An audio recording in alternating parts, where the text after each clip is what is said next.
Pour sanctionner une nouvelle fois Moscou, la Commission européenne propose de suspendre l'accord de facilitation de délivrance de visas actuellement en vigueur avec la Russie. Exercice militaire conjoint et forum économique, la Russie soigne ses relations avec ses alliés, et notamment la Chine. Le Parlement européen et les industries pharmaceutiques analysent les mesures à suivre pour éviter un nouveau pic de contamination de Covid-19 cet automne. Une interdiction totale des visas européens aux ressortissants russes n'est pas à l'ordre du jour. Mais le casse-tête pour les voyageurs russes pourrait bientôt devenir une réalité. À partir de lundi, les citoyens russes qui souhaitent se rendre dans l'Union européenne pourraient voir la facture augmenter et le temps d'attente s'allonger. Une proposition de la Commission européenne présentée mardi envisage de suspendre totalement l'accord de facilité actuellement en vigueur avec Moscou. Être un touriste dans l'Union européenne n'est pas un droit fondamental. La Commission a adopté une proposition pour suspendre complètement l'accord de facilitation de délivrance de visas avec la Russie.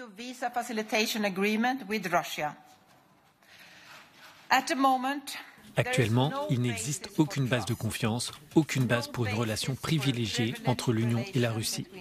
Cette suspension signifie que les citoyens russes ne profiteront plus d'un accès privilégié à l'Union européenne. Une fois la proposition approuvée par les États membres, les Russes qui se rendront en Europe devront payer 80 € pour le visa contre 35 € aujourd'hui. Ils devront aussi attendre une période de 15 à 45 jours pour l'analyse de leur demande.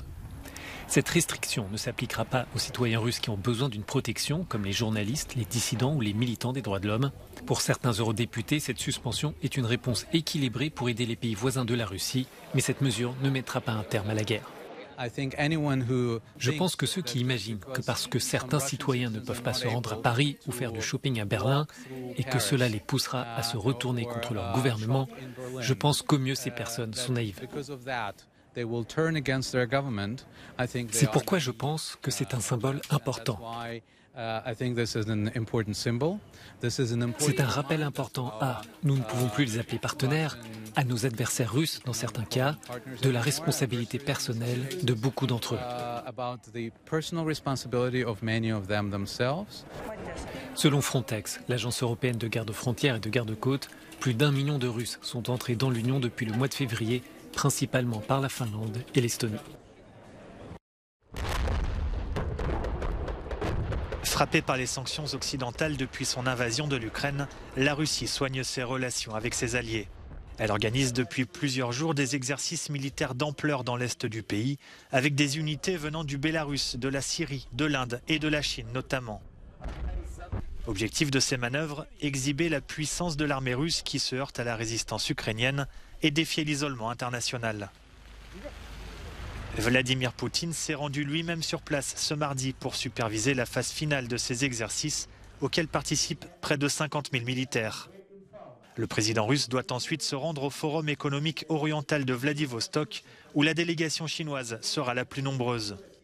Un signe de plus du renforcement des relations entre Moscou et Pékin qui avait signé peu avant l'invasion de l'Ukraine une déclaration commune dénonçant l'influence américaine et le rôle des alliances militaires occidentales.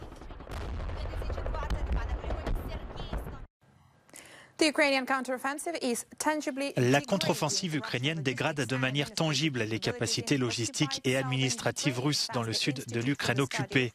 C'est ce qu'indique l'Institut américain pour l'étude de la guerre, qui ajoute que les troupes ukrainiennes effectuent des frappes de précision sur des sites concentrant main-d'œuvre et équipements, sur des centres de commandement et sur des centres logistiques. Les responsables militaires ukrainiens gardent le silence concernant la progression de la contre-offensive, mais ont fait état de nouvelles destructions de lignes de communication terrestres russes dans la région centrale de Kherson. Moscou a démenti ces informations, affirmant au contraire que Kiev avait perdu le contrôle de l'ensemble du territoire de cette région. Malgré ses efforts pour contenir les récentes actions offensives ukrainiennes, la priorité de l'armée russe reste son opération dans le Donbass. Ses principaux axes de progression se situent à Advivka, près de la ville de Donetsk, et à 60 km au nord, autour de Bakhmout, selon le ministère britannique de la Défense.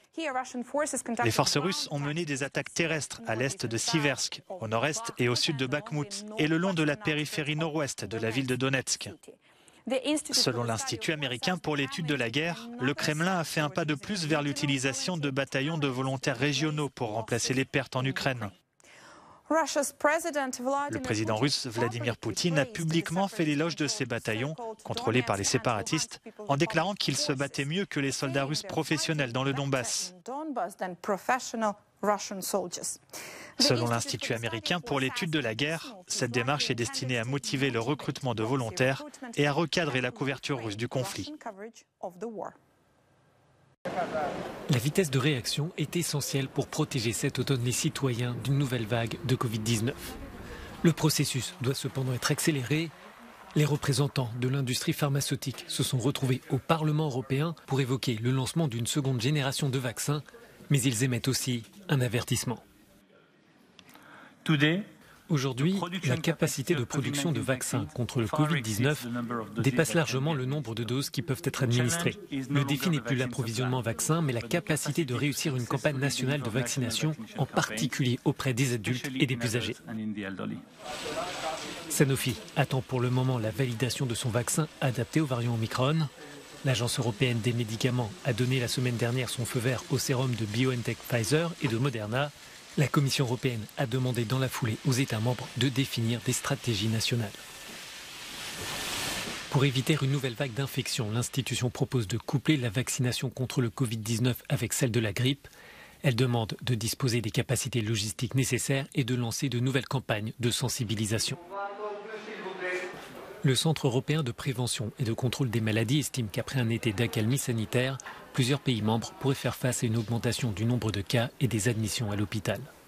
Si l'Union européenne est le deuxième producteur de vaccins, la présidente de la Commission spéciale sur la pandémie de Covid-19 au Parlement européen s'inquiète du faible taux de vaccination dans certaines régions. Je pense que le meilleur conseil que l'on peut donner aujourd'hui aux citoyens est de rester vigilants, de se protéger, de se faire vacciner, surtout si vous avez plus de 65 ans et si vous appartenez aux groupes les plus vulnérables. Il serait bon que davantage de personnes se fassent vacciner. Plus il y aura de personnes vaccinées, plus ce sera facile et moins nous serons confrontés à des restrictions. Mais tout dépend de la manière dont nous agissons conformément à ces recommandations. Le Parlement européen s'inquiète aussi du manque de transparence concernant les coûts et les contrats passés entre la Commission et les entreprises pharmaceutiques.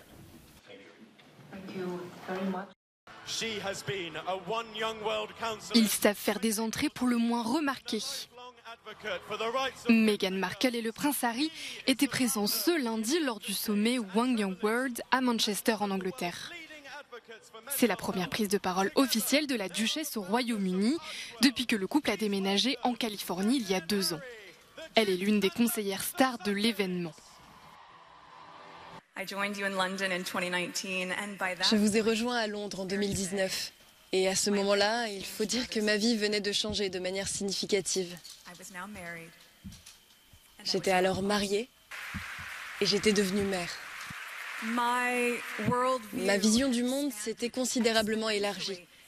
En voyant la communauté mondiale à travers les yeux de mon enfant, je me demandais quel monde va-t-on lui laisser? Que pouvons-nous faire? Et que puis-je faire pour l'améliorer?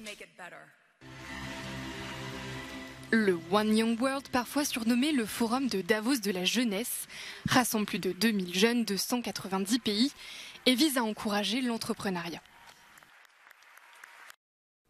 Des rires qui ne passent pas. Kylian Mbappé et l'entraîneur du PSG ont déclenché une vive polémique en France en répondant avec légèreté à une question d'un journaliste sur les déplacements des footballeurs en jet privé. Interrogé sur le choix de prendre l'avion plutôt que le train pour se rendre à Nantes, pourtant à seulement 2 heures en TGV, l'entraîneur parisien a préféré ironiser. Pour être très honnête avec vous, ce matin, on a parlé avec la société qui organise nos déplacements. On est en train de voir si on ne peut pas se déplacer en char à voile. Cette blague en plein débat sur les changements climatiques a déclenché un flot de critiques, y compris de la ministre des Sports. Monsieur Galtier, vous nous avez habitués à des réponses plus pertinentes et plus responsables. On en parle? Autre réaction indignée, celle de la maire de Paris. Non mais ça va pas de répondre des trucs pareils. On se réveille les gars. Ici c'est Paris. Récemment, une autre star du PSG, Lionel Messi, avait été épinglé par l'ONG Attaque pour l'utilisation abusive de jets privés. Une cinquantaine de vols depuis début juin qui auraient produit 1500 tonnes de CO2, soit autant qu'un Français en 150 ans.